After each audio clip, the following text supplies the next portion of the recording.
aujourd'hui je peux enfin vous faire une vidéo. Alors je pense que vous avez constaté le dénuement de mes étagères.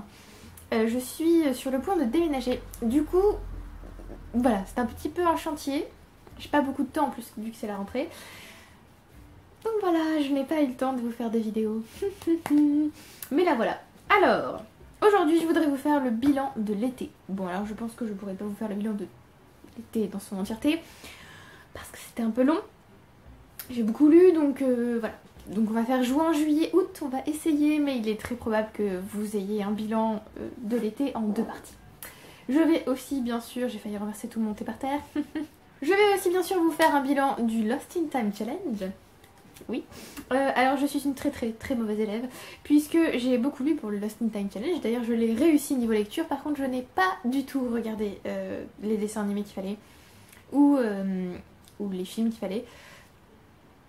Voilà, on va faire comme si c'était pas grave. Et je ne vous avais pas fait de pal parce que bon j'avais pas pu non plus. Je n'ai pas pris le temps de vous faire de pal et de recommandations pour le Lost in Time Challenge. Bon j'espère quand même que vous vous êtes bien amusés. Moi de mon côté je me suis bien amusée, hein, voilà. Bon. J'ai pas trop partagé mais moi je me suis amusée.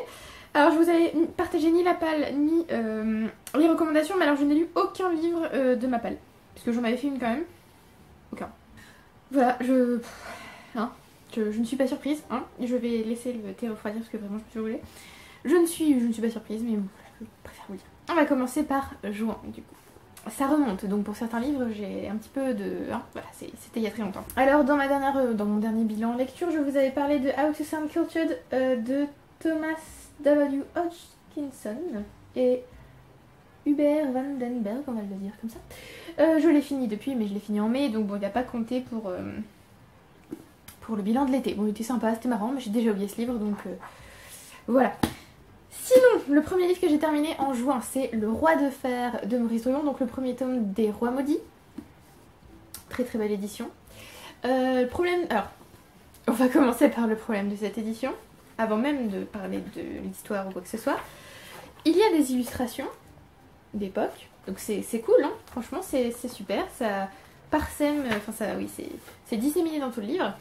Sauf qu'il ne faut pas lire les explications du coup de ce que ça représente parce que ça vous spoil toute l'histoire. Alors, certes, c'est de l'histoire, donc ce sont des faits historiques, donc on devrait les connaître effectivement, donc ça devrait pas être un spoil. Comment dire, oui, je suis française, mais je ne connais pas absolument tous les détails de l'histoire française. Et surtout, là, je lis Les Rois Maudits pour en apprendre plus. Donc bon, voilà, ça spoil. D'ailleurs, je me suis aussi fait spoiler là.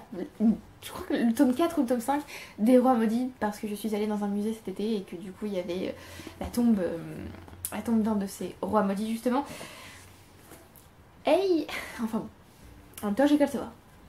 Donc Le Roi de Fer, c'est donc le premier tome des Rois Maudits. Les Rois Maudits, ça suit, eh bien, comme le titre l'indique, les Rois Maudits. Donc les rois de France qui ont été maudits par Jacques de Molay au moment où il est condamné et exécuté par Philippe le Bel, donc Philippe IV. Donc il maudit, il me semble qu'il maudit le roi et 2 de ses conseillers sur 13 générations. Et donc voilà, c'est ce qui déclenche les Rois Maudits. Et donc là on se centre sur Philippe le Bel. Alors, que vous dire? Déjà j'ai trouvé que c'était super bien écrit. De toute façon j'ai pas encore fini la série, mais j'ai lu plusieurs tomes et je trouve que vraiment c'est vraiment très bien écrit. Vraiment c'est vraiment très bien écrit. Ça fait longtemps et ça se sent. C'est très bien écrit. Alors j'ai pas annoté comme une ouf ce livre, mais j'ai mis des petits traits à côté de citations que je trouvais jolies. Je sais pas, il y a une façon d'écrire que j'aime beaucoup et parfois c'est un peu poétique et donc voilà. Il rend aussi les personnages historiques vivants, ce qui fait que par exemple Philippe IV le Bel, qui au début est un personnage assez froid, assez distant, puis c'est quand même lui qui est le sujet de la malédiction de Jacques de Molay, donc bon il nous est pas forcément très sympathique au début. Et ben je sais pas, il devient de plus en plus vivant et à un moment donné j'ai eu de la compassion pour lui, j'ai eu mal au cœur pour lui, donc voilà, bravo à l'auteur d'avoir fait ça. J'ai trouvé que c'était prenant, j'en ai donc appris plus sur l'histoire de France, puisque bon, encore une fois, je ne connais pas toute l'histoire de France. Et j'ai particulièrement apprécié que les Rois Maudits se centrent sur des intrigues politiques et des complots à la cour de France. Donc les Rois Maudits ont inspiré Game of Thrones, et en fait si j'ai commencé cette série à ce moment-là, c'est parce que j'avais très envie de relire Game of Thrones, donc le Trône de Fer, et je n'y arrive pas, parce que je pense que mon amour pour la série a été entaché par la saison 8 de la série télé. Donc je n'y arrive pas. Et puis les tomes sont tellement gros et j'avoue j'ai un petit peu la flemme de me replonger vraiment dedans. Et puis le tome 6 n'est toujours pas annoncé. Voilà, donc je me suis dit que j'allais découvrir autre chose. Et donc l'origine du trône de fer Saval. Alors est-ce que j'ai autre chose à vous dire? J'ai fait une chronique sur Goodreads. On va vérifier que j'ai tout dit. Ah oui, et j'avais aussi peur de commencer cette série parce que j'avais peur qu'elle soit compliquée à suivre et que l'écriture soit peut-être difficile ou quoi. En fait non. En plus ça se lit super vite. Bon, alors, les tomes sont pas énormes non plus. Hein. Ils font... Là par exemple celui-là doit faire moins de 300 pages. Les suivants font un petit peu plus mais ça se lit franchement rapidement. Il y a juste une partie de la série, j'ai un petit peu plus de mal. C'est la partie où on est avec Guccio qui est un Italien. Un commerçant italien. Je sais plus si c'est commerçant italien ou banquier italien mais j'ai un petit peu plus de mal avec ces parties à lui. En tout cas dans les premiers tomes j'avais un petit peu plus de mal. Et en fait dans les tomes suivants aussi en fait c'est pas lui que j'ai envie de suivre, ce sont les nobles à la cour, le roi, sa famille, tout ça. Du coup voilà, même s'il apporte quelque chose au livre et à la série, j'ai un petit peu plus de mal à l'apprécier lui. Ah oui, j'ai mis que les deux auteurs, donc George R. R. Martin et Maurice Druon, aiment beaucoup les scènes gore, hein, parce que dans ce tome 1, on a alors deux scènes gore, mais alors surtout une. Alors il n'y a pas de description, c'est pas détaillé, rien. Mais rien que le fait de l'écrire sur le papier, j'avais la scène sous les yeux, c'était affreux. Donc voilà, je vous préviens, il y a une scène affreuse. Et aussi des personnages bien sûr qui sont affreux. Je n'en citerai pas pour l'instant, mais il y en a vraiment. Voilà. J'ai enchaîné avec La Reine étranglée, donc le tome 2. Alors, je me suis fait spoiler parce que j'ai regardé une illustration et j'ai voulu lire derrière. Voilà. Alors là, l'antipathie que j'avais pour certains personnages, c'est changé en haine. J'ai haï profondément certains personnages parce que ce qu'ils font, voilà, ce qu'ils disent, leur façon d'être, leur façon de penser, non, voilà. Donc je déteste ce personnage, enfin, il y en a un en particulier que je déteste, c'est Robert D'Artois. Ah mon dieu, Robert D'Artois, c'est non, hein, non, juste non. Affreux. J'ai par contre ressenti de la compassion pour des personnages que j'appréciais pas forcément ou alors pour lesquels j'étais pas forcément attachée. Je ne vous dirai pas lesquels parce que je ne veux absolument pas vous spoiler, même si c'est historique. L'écriture est toujours très bien, on en apprend toujours plus sur l'histoire de France. Il y a des personnages qui sont pas haïssables mais juste méprisables. C'est-à-dire on les voit et on se dit... voilà, ouais, bon. Alors toi t'as une certaine place dans la hiérarchie politique française, mais vraiment, non. Il y avait toujours des intrigues et des complots politiques, puisque c'est autour de ça que se centre la série. Et est-ce que j'ai autre chose à vous dire sur celui-là en particulier? Il me semble qu'il n'y avait pas de scène gore dans celui-là. Donc je sais pas si j'ai préféré le tome 2, j'ai bien aimé le tome 2, j'ai bien aimé le tome 1, en fait j'aime bien globalement cette série. Alors ensuite j'ai commencé le tome 3, mais je ne l'ai pas fini tout de suite, j'ai fait une pause entre temps pour lire un autre livre. J'ai lu La Fabrique du crétin de Jean-Paul Brielli. Le sous-titre s'appelle La mort programmée de l'école. Alors ça fait longtemps qu'il est sorti, il me semble qu'il est sorti en 2005, voilà. Et je l'ai lu parce que un tome 2 entre guillemets est sorti, je me souviens plus son nom. Mais c'est pour ça que j'ai lu celui-là, puis ça faisait longtemps qu'il était dans ma wishlist. Alors, bon, clairement l'auteur fait le constat que l'éducation nationale française, bah ça fonctionne pas, hein, clairement. Qu'il y a plein de problèmes, qu'il y a plein de soucis, qu'on reporte la faute sur... cette partie, puis cette partie, enfin voilà, c'est un petit peu n'importe quoi. Du coup c'était un livre profondément déprimant, parce que bon, mine de rien je suis toujours en début de carrière, donc je suis toujours en mode, c'est un beau métier, c'est un beau métier ouais, d'être prof, sauf que bon, vu l'état du système, alors on n'a pas tellement envie d'y rester, parfois on n'a même pas envie d'y entrer, et puis après on se dit non mais en fait ça va, et des choses qui nous sembleraient aberrantes si on n'était pas dedans.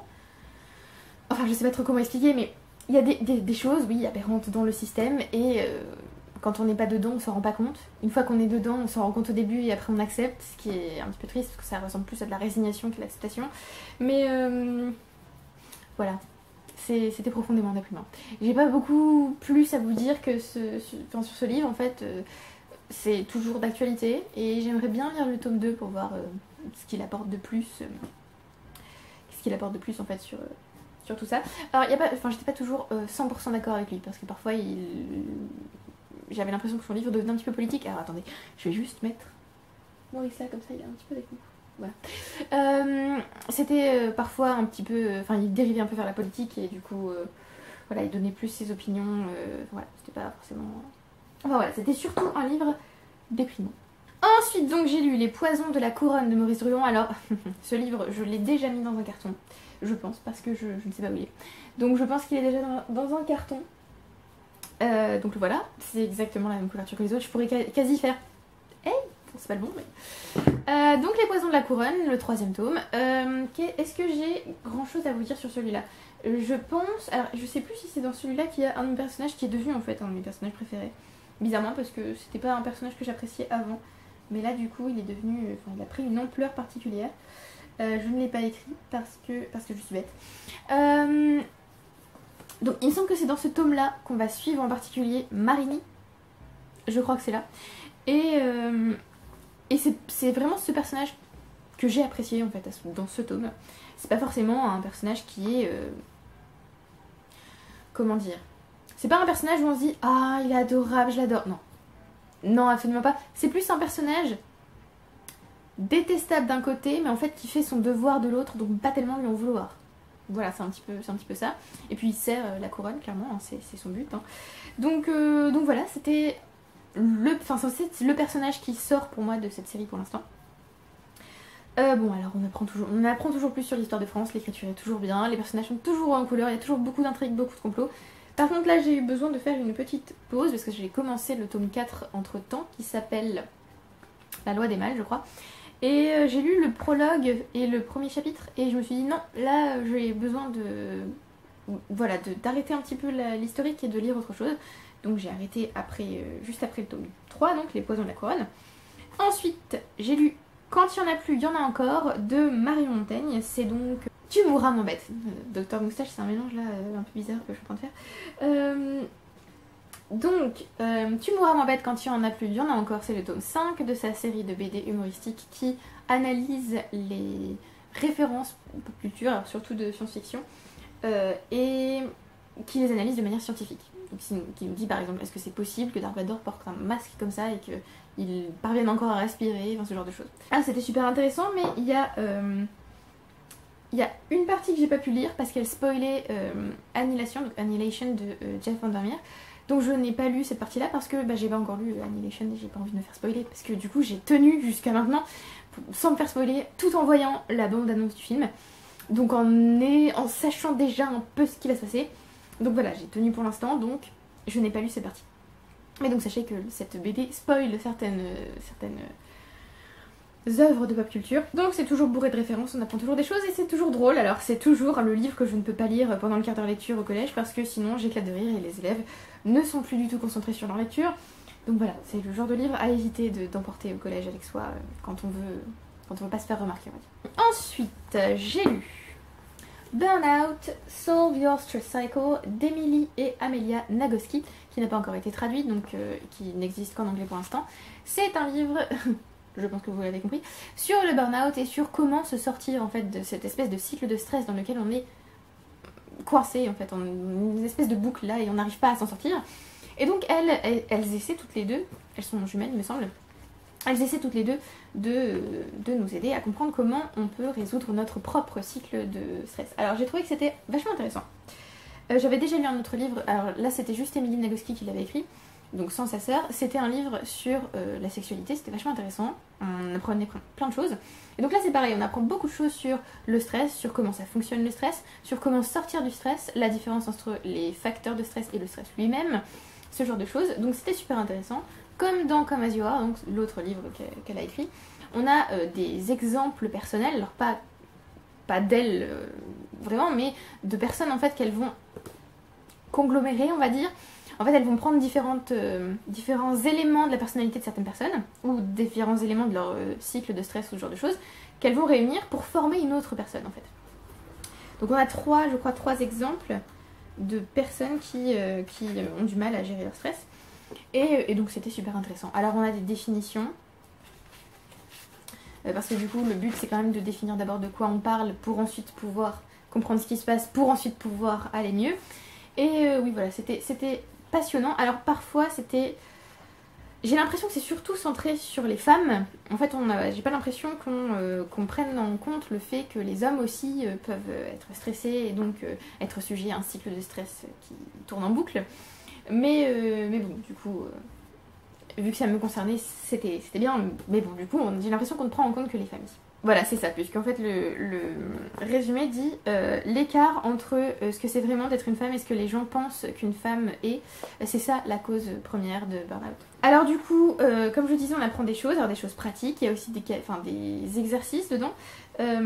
C'est assez inspirant, il y a des passages que j'ai trouvé très beaux parce que du coup c'était des passages qui reflétaient parfaitement ce que je vivais ou ce que je ressentais ou qui me permettait d'exprimer, enfin qui exprimait des choses que moi j'arrivais pas à dire, donc j'ai trouvé ça vraiment bien. Il y a toute une partie sur le corps, sur le poids, ce genre de choses qui du coup peuvent entrer peuvent entrer dans le cycle de stress de certaines personnes, comment découper son temps, ce genre de choses. Et du coup voilà, j'ai beaucoup aimé ce livre. Alors je pense que, je sais pas si... Je pense que si je l'avais lu plus tôt, peut-être que j'en aurais tiré davantage encore que ce que j'en ai tiré là, parce que j'ai tiré beaucoup de ce livre, il m'a appris des choses, il m'a aidé, mais j'avais déjà parcouru une partie du chemin. Heureusement, parce que sinon il y aurait des choses qui m'auraient un petit peu interpellée si je l'avais lu plus tôt en fait, mais j'en avais peut-être besoin. Donc voilà, c'était très, très intéressant, très inspirant, et donc je vous le recommande si vous voulez des conseils ou... si vous voulez, essayez vous aussi de sortir de votre cycle de stress si vous en avez un. Je pense que vous en avez un. Ou pas d'ailleurs, hein, mais je pense que tout le monde a un espèce de cycle, qu'il soit plus ou moins important, plus ou moins handicapant ou ce genre de choses, mais tout le monde a une façon de gérer le stress différente pour chacune. Ensuite, j'ai lu Pour seul cortège de Laurent Godet, je pense que c'est Laurent, parce que je n'ai pas mis son prénom, que j'ai lu, qu'une amie m'a prêté. Alors, c'est, pour vous résumer l'histoire, Alexandre le Grand est agonisant, il va mourir, ça y est, il est mort. C'est-à-dire que le tout début, là, il est agonisant, puis il meurt. Et en gros, c'est compliqué de résumer ce livre, c'est l'histoire du déplacement de son corps. Alors il y a des espèces de fantômes, enfin c'est pas tout à fait clair l'histoire, c'est autour d'Alexandre le Grand, mais c'est un peu étrange. Alors c'est justement ce qui m'a à la fois attirée et un peu fait sortir du livre. C'est poétique parfois. Historiquement je pense qu'on apprend des choses aussi, même si je suis pas une experte de la période d'Alexandre le Grand et d'Alexandre le Grand lui-même, donc je suis pas persuadée que tout soit correct historiquement. Mais du coup c'est intéressant et en même temps, c'est parfois on se dit mais qu'est-ce qui se passe? Est-ce que les personnages ont fumé? Pourquoi? En fait oui, ça a l'air un peu tiré par les cheveux et en plus c'est très très court comme livre, c'est-à-dire il fait 186 pages et pour autant il a l'air vachement plus long. Donc c'est jamais bon signe en fait quand on lit un bouquin et on se dit c'est long quand même. Hein. Donc voilà, qu'est-ce que j'ai dit moi? J'ai dit que j'étais à la fois surprise et dubitative. Oui, c'est vrai. Et alors oui, c'était l'écriture qui était poétique, mais effectivement c'était un peu étrange. En fait, après coup, ça fait du coup 3 mois que je l'ai lu, je garde oui, une impression d'étrangeté par rapport à ce livre, mais c'est pas forcément positif. Donc voilà, je sais pas trop quoi vous dire de plus. C'est intéressant en fait pour entrer dans l'écriture de Laurent Godet, mais je pense que je lirai d'autres de ses livres, parce que là, voilà, ça reste surtout étrange. J'ai aussi lu, alors ça, le livre suivant, je l'ai déjà mis dans un carton. Je pense qu'il est déjà dans la nouvelle maison, il n'est plus ici. Le prochain livre, c'était un livre du club lecture, puisque j'ai un club lecture avec des amis. On essaie de lire un livre par mois, alors en juin, c'était celui que je vais vous présenter là. Pour les vacances d'été, c'était Les Portes perdues de Shannon Maguire et Faved de Laura Kashishk, je ne sais pas comment on dit. Et pour septembre, début octobre, c'est Scythe, donc La Faucheuse de Neil Shusterman, que je n'ai toujours pas commencé. Donc voilà, il va falloir s'y mettre. Mais donc le premier livre qu'on a lu ensemble pour le club lecture, c'était Le Message d'André Chédid. Alors, tentons de résumer. Le message, c'est l'histoire d'une jeune fille qui s'appelle Marie, qui se trouve dans une zone de guerre, donc dans un pays en guerre. Et alors qu'elle traverse la rue pour porter un message important à son amoureux, on lui tire une balle. Je ne vous dis rien de plus parce que voilà, ça c'est la première page. Et comment vous dire? Au début je me suis dit, alors un livre sur juste une fille qui porte un message, ça va être long. Et est-ce que ça va valoir le coup? Voilà, donc c'est la question que je me suis posée. Et, mais bon, il était déjà dans ma wishlist parce que c'était André Chédid et que j'avais envie de découvrir. Et une amie, donc l'amie qui l'a proposé au club lecture, nous avait dit oui, non mais c'est tellement prenant, je l'ai lu en 3 heures, c'était formidable, enfin je l'ai lu tout d'un coup et c'était génial. Donc on s'est laissé convaincre et donc on l'a tout lu et je pense qu'on l'a d'ailleurs tout aimé. Alors c'est super prenant, c'est comme une espèce de course-poursuite alors qu'au début il ne se passe pas grand chose, c'est-à-dire c'est une jeune fille dans la rue qui se fait tirer dessus, c'est tout. Et elle doit quand même porter ce message et c'est tout ce qui compte en fait. À un moment donné pour le lecteur, tout ce qui compte c'est il faut qu'elle arrive à porter ce message, je veux qu'elle y arrive. Et donc on est porté par l'histoire alors que le but est très simple, porter un message. Voilà, donc je vais essayer de pas trop vous en dire quand même parce que j'ai pas envie de vous spoiler. Sachez que le lecteur y croit jusqu'à la fin. Mais vraiment, on y croit jusqu'à la fin. Il y a parfois de très belles phrases, alors il y a une espèce d'écriture très étrange qui est à la fois très contenue au niveau de l'émotion. L'émotion elle vient que dans certaines scènes bien précises, mais en fait dans l'écriture elle est pas très prégnante je trouve. La fin, j'ai pas trop envie de vous parler de la fin, je vais pas vous en parler, je vais rien vous dire. C'est très beau en tout cas. C'est aussi, alors il y a pas mal de réflexions. Alors par exemple, le fait que Marie soit dans un pays en guerre, en fait ce pays ça pourrait être n'importe lequel, Marie elle pourrait être de n'importe quelle nationalité. C'est un livre assez intemporel qui pourrait, correspondre à n'importe quelle guerre. Qu'est-ce que je peux vous dire de plus sans vous spoiler? Alors il y a plusieurs, alors on pourrait penser qu'il n'y a que Marie comme personnage dans ce livre, mais non il y en a plusieurs. Il y en a notamment 2 que j'ai trouvé très émouvants. Mais je peux pas trop vous en dire parce que là encore je vous spoil. Je vais donc m'arrêter là. Et j'ai été surprise par la fin, c'est tout ce que je vais vous dire. Voilà, je m'attendais pas à ça. Donc voilà, c'était vraiment une surprise. Alors, je peux pas vous en dire plus parce que j'ai pas envie de vous spoiler. Sachez juste que la grande question c'est quand même, est-ce que Marie va réussir à faire parvenir son message à son amoureux ou pas?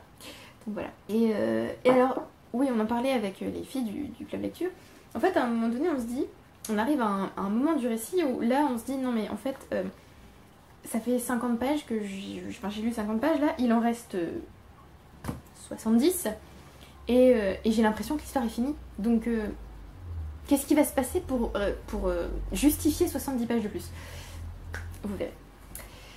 Ensuite j'ai relu Madame Bovary de Flaubert. Grosse surprise parce que j'avais pas tellement envie de le relire là maintenant tout de suite et puis finalement je me suis dit allez on y va.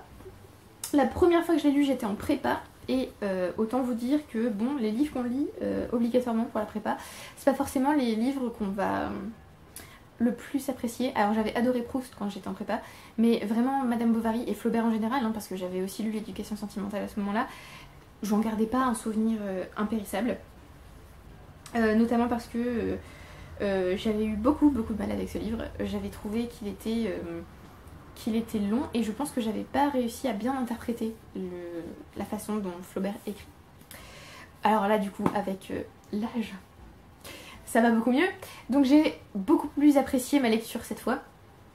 J'ai vu le côté ironique de Flaubert, j'ai vu aussi les espèces de petites incohérences qu'on trouve dans son roman. Par exemple le tout début commence avec je et dès la page suivante en fait je a disparu et je ne réapparaîtra plus de tout le livre, donc on se demande un petit peu qui est je.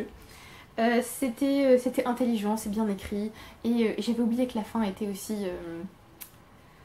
alors à la fois aussi forte et aussi presque ridicule dans un de ses aspects. Donc voilà. Ce qui est sûr c'est que Flaubert adore se moquer de ses personnages, ça se voit bien. Mais oui, j'ai surtout beaucoup aimé l'ironie en fait, ce que j'ai trouvé dans ce livre cette fois. Oui, j'ai mis son absence quasi totale de respect et de bienveillance envers ses personnages qu'il méprise ou tourne en ridicule. C'est vrai que, oui, effectivement. Mais oui, je m'attendais pas à prendre autant de plaisir à relire Madame Bovary, qui m'avait pas tellement impressionnée à l'époque. Donc voilà, c'était une belle relecture. Alors, c'était aussi ma première lecture pour le Lost in Time Challenge. Et je l'ai fait compter dans l'Histoire éternelle, donc un livre avec une romance. Bien sûr, l'Histoire éternelle, c'était La Belle et la Bête. Le livre suivant que j'ai lu, donc là on est passé à juillet. Le livre suivant que j'ai lu c'est Into the Drowning Deep, que je ne possède pas, mais j'espère qu'un jour ça arrivera. Alors là, je vais vous faire une chronique un petit peu plus longue parce que ce livre était incroyable. Alors déjà, je l'ai lu il y a... Alors je l'avais commencé il y a longtemps, puisque je l'ai commencé... Alors attendez, je vais essayer de vous retrouver la date exacte au moment où je l'ai commencé. Je l'ai commencé le 20 novembre 2021 et je m'étais arrêtée quelques jours après, en fait. Parce que c'était pas le moment pour moi de lire ce livre. J'avais lu Rolling in the Deep, donc l'espèce de préquel où on découvre ce qui est arrivé à la Targatis, le navire qui est parti au-dessus de la Mariana Trench, là où il y aurait des créatures marines spéciales, on va dire, des sirènes. Mais pas des sirènes, pas genre la petite sirène, pas genre Ariel. Non, des sirènes qui... se nourrissent des êtres humains. On adore. Alors, donc je vais résumer rapidement. Dans Into the Drowning Deep, les personnages donc savent ce qui est arrivé à la Targatis. Il y a en fait, au moment où la Targatis est attaquée, il y a un reportage sur le bateau. Et donc il y a des vidéos qui sont sorties sur ce qui est arrivé. Et donc les personnages de Into the Drowning Deep, donc le roman là, vont repartir, enfin en tout cas ils vont organiser une expédition pour repartir là-bas et pour déterminer si c'est vrai en fait ce qui est arrivé à la Targatis. Est-ce que c'est un bidouillage, est-ce que c'est un canular, ou est-ce que les gens sont vraiment morts, mangés par des sirènes? Qu'est-ce qui s'est passé en fait? Alors je vais pas vous en dire plus sur l'intrigue elle-même parce que je pense que j'ai déjà bien résumé, mais alors ce que j'ai adoré évidemment, des sirènes. Bah oui, évidemment, trop bien. Alors par contre, j'ai jamais eu aussi peur de toute ma vie. Parce que j'ai lu une scène, alors je veux pas vous parler de la scène, mais vraiment cette scène, mais je la vis encore quand je ferme les yeux, c'est juste horrible. Une scène où un personnage est sous l'eau, et donc nous, forcément on est avec ce personnage, et on sait ce qui va se passer, enfin je veux dire, c'est logique à ce moment-là ce qui va se passer. Et c'est juste une scène claustrophobique, où on est complètement impuissant. Et c'est juste horrible. Et le lendemain, ou le surlendemain de la lecture de cette scène, c'est le moment où ils ont commencé à éteindre l'éclairage dans ma rue. Le soir, donc la nuit, quand je rentrais, enfin si jamais je rentrais tard, la rue était dans le noir complet. Et en fait je me souviens, j'ai éteint la voiture, j'ai éteint les phares, et là le noir complet. Et là j'ai revécu cette scène, j'avais l'impression que ça allait m'arriver. Je vais m'arrêter là. Mais c'était horrible, hein, voilà, c'était horrible. Cette scène, du coup, elle était affreuse, mais elle était tellement prenante. Enfin, voilà. En fait, ce livre, au début, il est un petit peu long, c'est pour ça que je pense que je me suis arrêtée la première fois que je l'ai commencé, parce que c'était un peu long à être mis en place, alors que je venais juste de lire le préquel, donc tout était très... on va dire que tout était encore dans ma mémoire, en fait, je me souvenais encore de tout, donc c'était un petit peu long. Mais... waouh, oui, c'était vraiment très prenant. Alors du coup c'est clairement de l'horreur, hein. Par contre c'est pas... Il y a des scènes gore, il y a des scènes dégueulasses. Oh, voilà. Et il y a même des moments, c'est pas de l'horreur, c'est clairement de l'angoisse. Par exemple cette scène là, c'était clairement de l'angoisse. Et il y a une scène aussi à la fin, où on est encore avec un personnage sous l'eau. Et... oh, en fait à partir du moment où on est sous l'eau, on sait que ça va pas...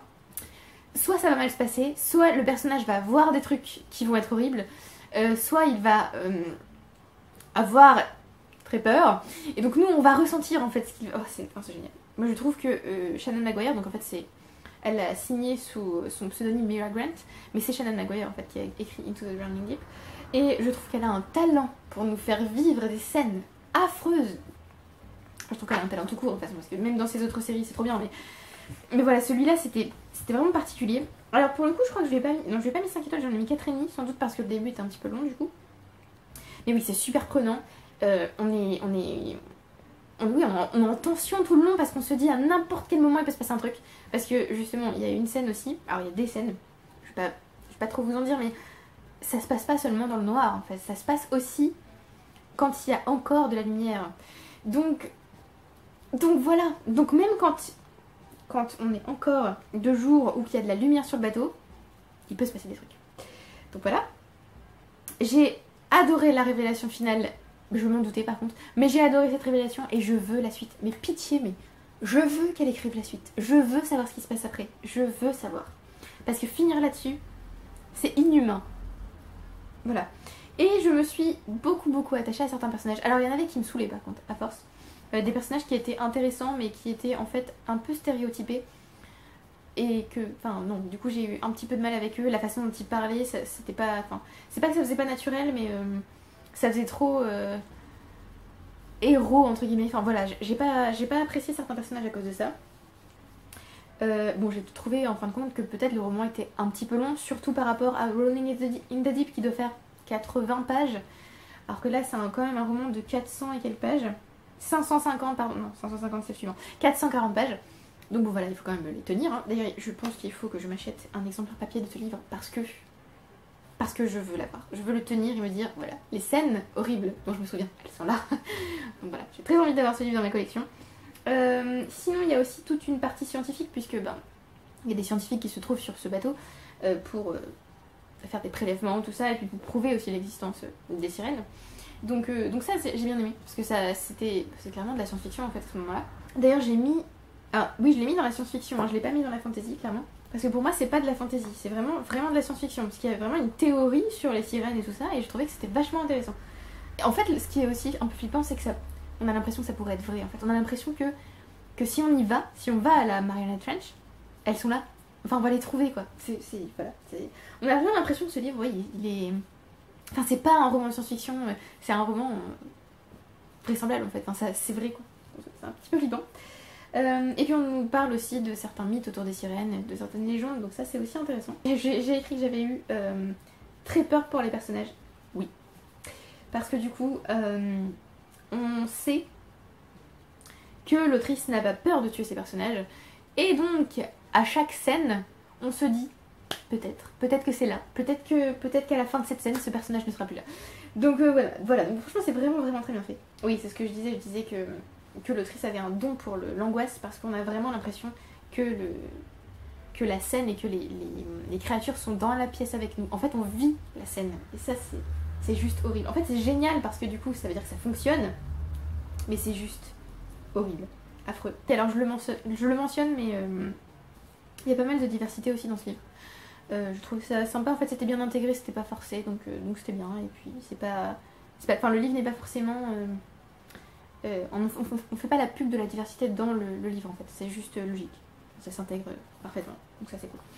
Et j'ai mis Into the Drowning Deep dans le Lost in Time Challenge. Évidemment, je vous recommande à 100% ce livre si vous pouvez le lire en anglais, puisqu'il n'est pas encore sorti en français.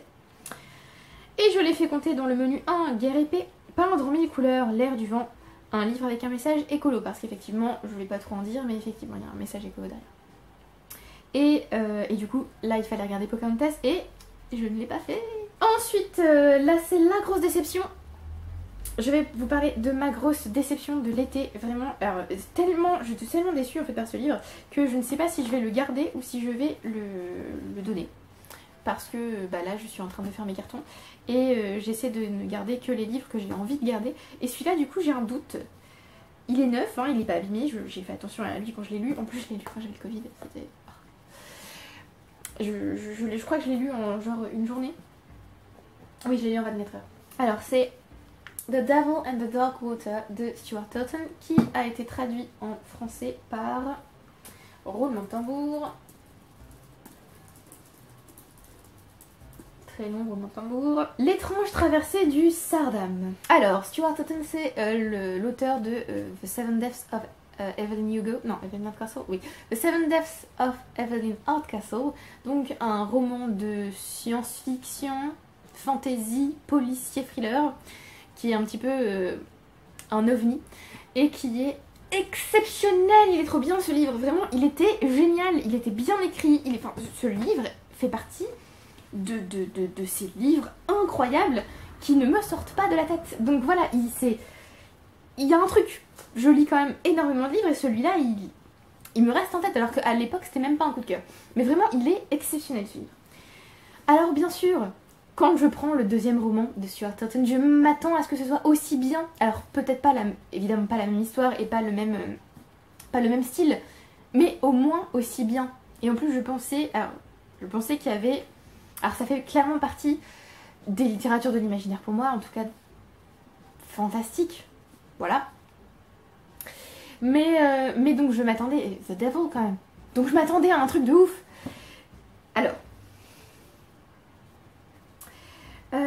je vais donc vous dire ce que j'ai trouvé de positif.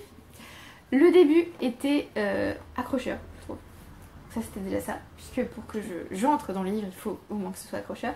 C'était pas aussi captivant que son premier livre, mais c'était... il y avait quand même quelque chose. Il y avait quoi d'autre? En fait, je me souviens juste de ma déception totale face à ce livre, donc j'ai vraiment du mal à vous parler des côtés positifs. Parfois c'était prenant. Il y avait des personnages que j'aimais bien comme Sarah et Arendt. J'aimais bien Lia aussi. Sarah, c'est un personnage qui a vraiment besoin de liberté, ce genre de choses, donc c'est sans doute pour ça que je l'appréciais. Arendt, est-ce que j'aime pourquoi je l'aimais bien? Oui, c'est le personnage principal. Par contre, que je vous ai absolument pas parlé de l'histoire. On est en 1634 et Samuel Pepys, qui est le plus grand détective du monde, vient de se faire arrêter. Et il va être transporté de je ne sais plus où à Amsterdam. À bord du Sardam, donc le bateau, qui a donné son titre au livre en français. Et donc, il est avec son acolyte, Arendt, qui lui donc n'a pas été arrêté. Samuel, lui, oui. Donc Samuel, il est dans la soute. Il y a des passagers, donc nobles, et aussi des gens, des roturiers en gros, plus les marins. Et il commence à y avoir des trucs un peu bizarres sur le bateau. On pense que c'est le diable qui attaque le bateau, en fait. Et on comprend pas trop ce qui se passe. Puis il y a un meurtre. En tout cas, c'est ce que dit le livre. Enfin, le résumé. Et il y a un meurtre. Et donc, comme Samuel Pepys, lui, est emprisonné dans le bateau, c'est son second, en gros, Arendt, qui doit résoudre le meurtre. Ou l'enquête, en tout cas. Et voilà, donc la question de la fin, c'est est-ce qu'il va réussir à sauver le bateau du diable ou pas. Et donc voilà, donc j'ai bien aimé certains personnages, j'ai bien aimé le début. J'ai bien aimé que ce soit en espèce de huis clos, puisque comme on est sur un bateau, on peut pas sortir en fait du bateau, donc voilà, on reste vraiment sur le bateau seulement. Et puis il y avait un espèce de... Enfin, en fait ce que j'aime dans les huis clos, c'est que c'est à la fois étouffant parfois, et puis cosy, parce que c'est un espèce de cocon qu'on ne quitte pas. Donc ça j'aime bien, ça force aussi le rapprochement des personnages évidemment. Et alors là, les trucs qui m'ont saoulée. Il y a beaucoup de répétitions, alors ça c'est sans doute parce que je l'ai lu en... Alors je me suis donné le défi de le lire en 24 heures. J'avais commencé la veille on va dire, genre j'avais lu un chapitre la veille au soir. Je l'ai lu en entier dans la journée, je l'ai fini tard dans la nuit, donc je l'ai lu en fait presque en une fois. Et du coup il y a beaucoup de répétitions et j'avais envie de dire mais mec, tu me l'as dit il y a 50 pages, je m'en souviens, arrête de répéter. Donc voilà, ça m'a saoulée. J'ai eu l'impression que ce livre était très long. Après m'avoir... après avoir été agrippée par le début, j'ai trouvé que la suite était pesante et longue. Et j'avais envie de dire, mais qu'est-ce qui se passe? Mais avancez un petit peu, quoi. Donc voilà, j'avais l'impression que c'était super long. J'avais l'impression que les personnages stagnaient. Et j'avais envie de les pousser de faire quelque chose. Enfin, j'avais l'impression qu'il ne se passait rien. Surtout qu'on nous avait dit, il y a un meurtre. Le meurtre, il arrive genre, je sais pas moi... après la moitié du bouquin, où j'étais là, mais ça arrive quand? Donc voilà, c'est un peu la fille qui lit un truc avec un crime ou ce genre de truc, et le crime il arrive à la fin, quoi. Enfin, à la moitié ou à la fin. Et... ok. Donc ne vendez pas ça comme il y a un meurtre, si en fait le meurtre il arrive vachement tard, quoi. Enfin, sinon ça risque de créer une attente qui n'arrive pas. Donc voilà. Et alors le dénouement et la fin.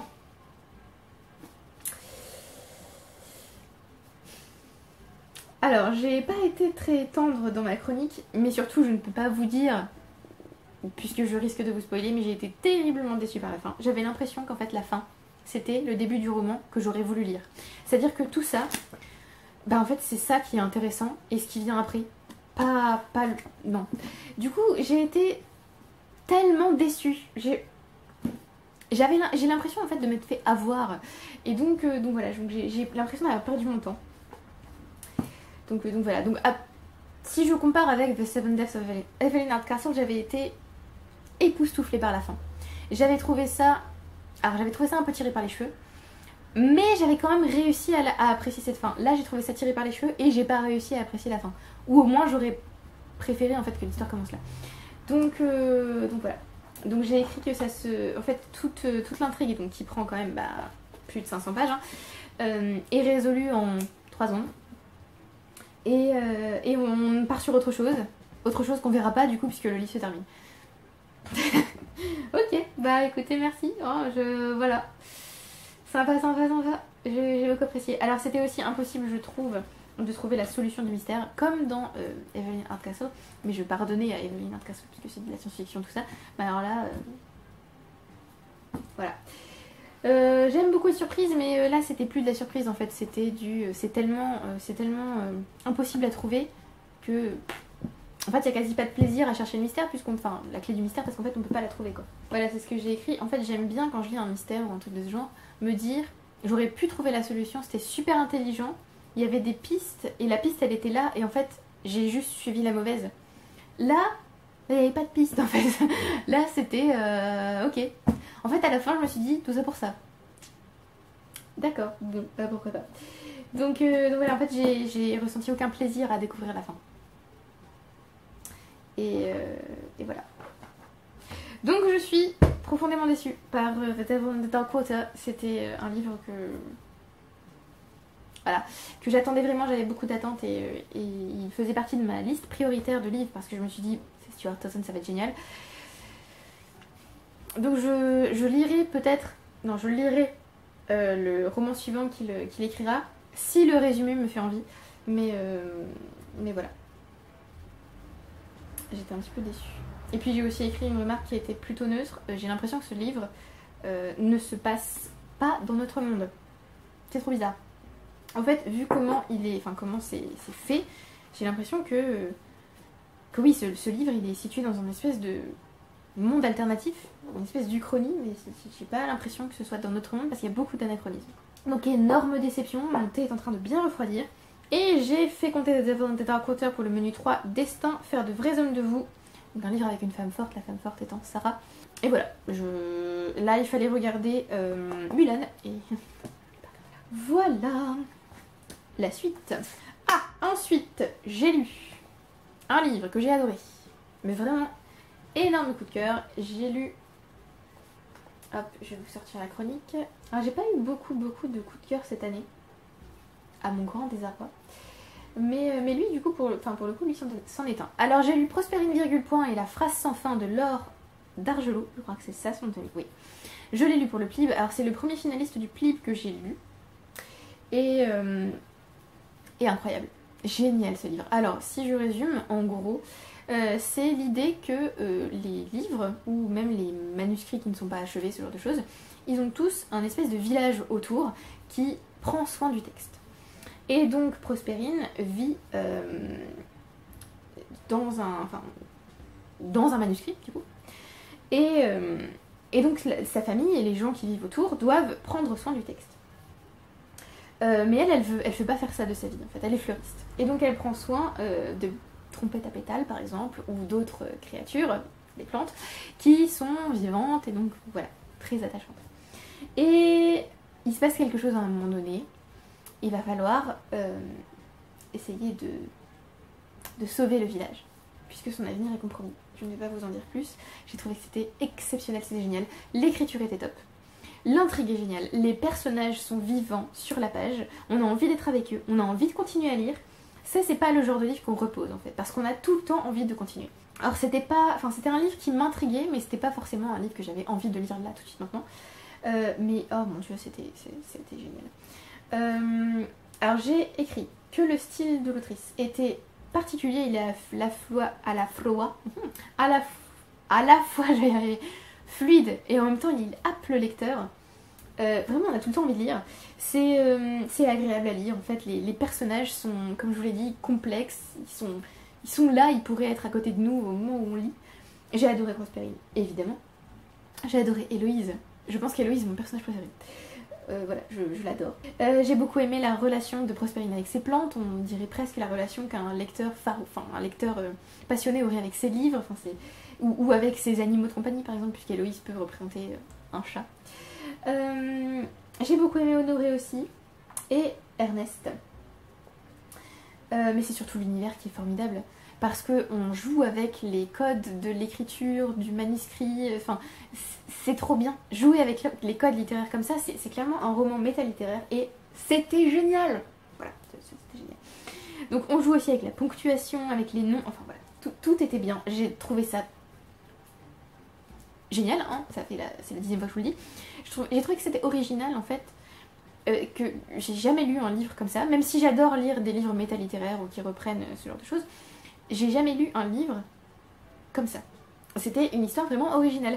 Et c'était trop bien. j'avais envie de rester dedans. C'était tellement cosy. Même s'il y a une espèce d'atmosphère de danger parce qu'on se demande si le village de Prosperine va survivre ou quoi, c'était quand même... Enfin voilà, en fait il y a un réel danger et pour autant il y a quand même un côté cosy. Enfin c'est trop bien. Je ne sais que vous dire de plus. Il y a un mystère mais je ne vais pas vous en dire plus. La fin était très touchante et je vous le recommande à 100%. Lisez ce livre, il est trop bien. Et donc il était finaliste du PIB et sans surprise, c'est le livre pour lequel j'ai voté. Parce que c'était génial. Je n'aurais pas pu voter pour un autre finaliste. Je les ai tous lus, hein. Mais vraiment lui c'était le meilleur. Je l'ai mis dans Menu 4 D.A.D. Abbey pour Marigold, un livre avec un secret. Donc là il fallait regarder un des films de Downton Abbey ou un épisode. Ensuite j'ai lu The Rime of the Ancient Mariner de Samuel Coleridge. Donc c'est un poème. Alors je connaissais certains vers en fait et ils arrêtaient pas de me trotter dans la tête. Du coup je me suis dit que j'allais lire le poème en entier. Alors c'est beau. Il y a une espèce de sentiment d'angoisse, enfin une espèce de sentiment d'angoisse tout le long. C'est bien rythmé, enfin c'est un beau poème quoi. Et voilà. J'ai pas grand chose d'autre à vous dire, c'est un des poèmes que j'aime beaucoup, surtout le début. Mais je suis contente du coup de l'avoir lu pour une fois en entier. Et je l'ai aussi fait compter pour le lit. Je l'ai mis dans Toujours D.A.D. Abbey, CB, un personnage avec un surnom. Puisque bah, le Mariner c'est un surnom en fait, The Ancient Mariner. J'ai ensuite lui. Oula, je vais faire une petite pause. Hein. Je reviens évidemment. Je vais réchauffer mon thé qui est très froid. D'ailleurs c'est un thé d'Aman, thé blanc de Noël. Exceptionnel. Alors je sais que ce n'est pas encore Noël, mais j'avais trop tôt pour boire le thé de Noël de chez Aman. Pas du tout failli tomber. Je veux pas du tout, du coup je veux pas. Alors le livre suivant. Le livre suivant c'est Shirley Jackson, A Rather Haunted Life de Ruth Franklin, qui est donc une biographie de Shirley Jackson. J'adore les biographies. C'était génial, c'était trop bien. J'ai adoré ce livre, c'était formidable. J'ai adoré découvrir Shirley en tant que femme, en tant qu'autrice. J'ai adoré l'écriture, j'ai adoré comment c'était, comment c'était fait. J'ai trop aimé, j'ai annoté de partout cette édition. C'était génial. Voilà. Je n'ai que ça à dire. Non mais c'était intéressant en fait de découvrir Shirley Jackson, l'autrice, sa vie, tout ça. En fait j'adore lire des biographies d'auteurs, de femmes en général. Enfin, je trouve ça génial. J'aime découvrir leur vie à côté en fait. C'est-à-dire que quand on lit Shirley Jackson, on se dit oui voilà j'ai lu La Maison hantée de Shirley Jackson. D'accord. Mais en fait moi j'aime bien découvrir l'autrice derrière le livre. Et c'était formidable. J'ai adoré. C'était fascinant. C'était aussi assez émouvant. Puisque bon, j'ai un chic pour lire des biographies d'autrices qui sont mortes. Donc voilà. Et puis on sait que Shirley Jackson est morte assez jeune. Il me semble qu'elle avait 51 ans quand elle est décédée. Donc voilà. Pour autant, c'était très intéressant. Alors j'ai eu beaucoup de mal avec son mari parfois. Parce que vu comment il est présenté, voilà, c'est pas forcément quelqu'un de formidable. Hein. Alors ce livre spoil absolument tous les romans et toutes les œuvres en fait de Shirley Jackson. Et pour autant ça m'a donné super envie de les lire. C'est pour ça d'ailleurs que j'ai... Où sont-elles ? Je les ai mises là-bas parce que je les ai gardées. C'est aussi pour ça que j'ai décidé d'acheter certaines œuvres de Shirley Jackson. Donc vous les avez vues dans mon book haul de l'été. J'ai acheté The Sundial et The Bird's Nest. Mais j'aimerais aussi prendre Raising Demons, Life Among the Savages. Enfin toutes ces œuvres en fait. Parce que j'ai déjà certaines d'entre elles mais je les ai pas toutes. Donc j'aimerais bien les avoir toutes. Et voilà, c'était formidable. C'était une plongée dans sa vie. Alors bien sûr, comme c'est une biographie, alors déjà c'est écrit petit. On a des photos, ce genre de choses avec. Donc voilà. Mais en fait c'est beaucoup plus long à lire qu'un roman lambda. Du coup j'ai mis un certain temps, j'ai mis 10 jours à lire. Mais j'étais vraiment dedans du coup, c'était immersif et c'était génial. C'était formidable. Voilà, c'était trop bien. Je sais pas trop quoi vous dire de plus. C'était... Alors j'ai pas pleuré à la fin, j'ai failli. Si, j'ai pleuré après je crois. J'ai pas pleuré à la fin. Mais j'ai failli. Parce que... Alors j'ai envie de vous dire pourquoi, mais en même temps j'ai pas envie de vous spoiler. Enfin c'est sa vie. Donc, je vous spoil pas vraiment, mais... Enfin voilà, à la fin c'était... Ah, quand on sait qu'elle était en train d'écrire 2 romans et qu'elle est morte pendant l'écriture, moi ça me... Voilà, j'ai trouvé ça trop triste. Donc voilà. Donc trop bien. Je vous le recommande si vous pouvez lire en anglais, puisque bon, Shirley Jackson n'est pas très très connue en France. Donc cette œuvre n'est pas... Enfin, cette biographie n'est pas encore traduite, et toutes les œuvres de Shirley Jackson ne sont pas traduites d'ailleurs. Mais voilà, si vous pouvez la lire, allez la lire, c'est trop bien, elle fait partie des biographies que j'ai sur une étagère spéciale biographie. Donc voilà, trop bien. Et je l'ai mis dans... Je l'ai mis où? Je l'ai mis dans le menu 2 par-delà le temps et les souvenirs danse. Donc un livre avec un souvenir. Et alors, et les souvenirs danse, c'était quoi comme...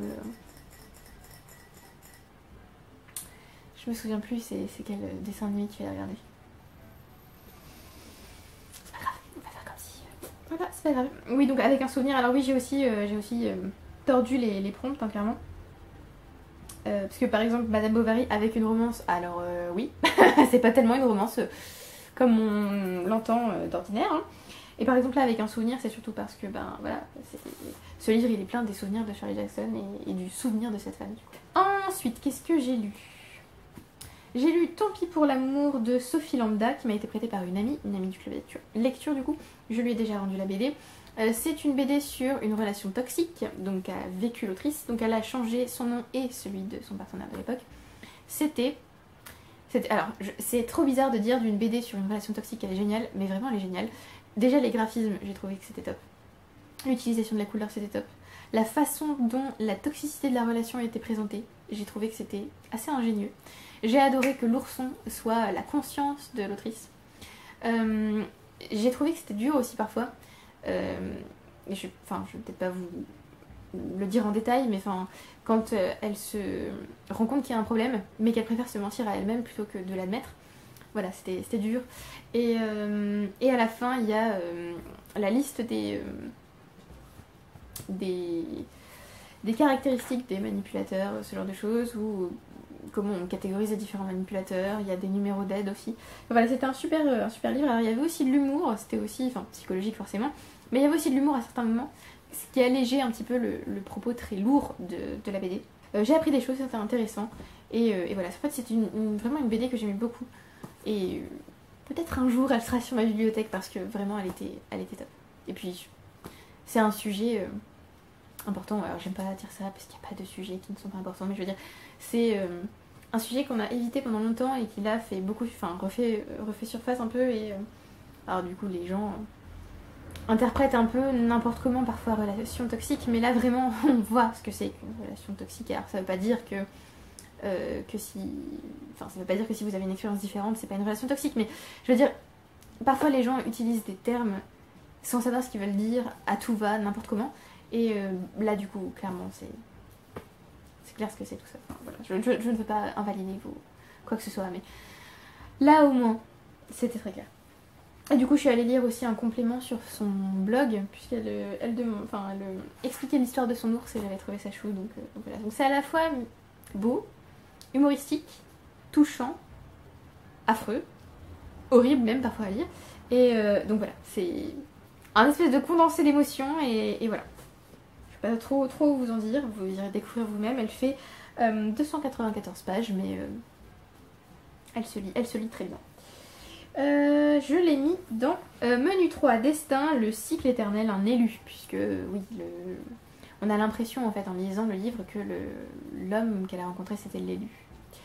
Et voilà. Ensuite, quelle heure est-il? Où suis-je? Que se passe-t-il? Alors le livre suivant que j'ai lu c'est Steam Sailors, tome 2, Les alchimistes d'I.S. Green. Oui, je pense que c'est dit comme ça.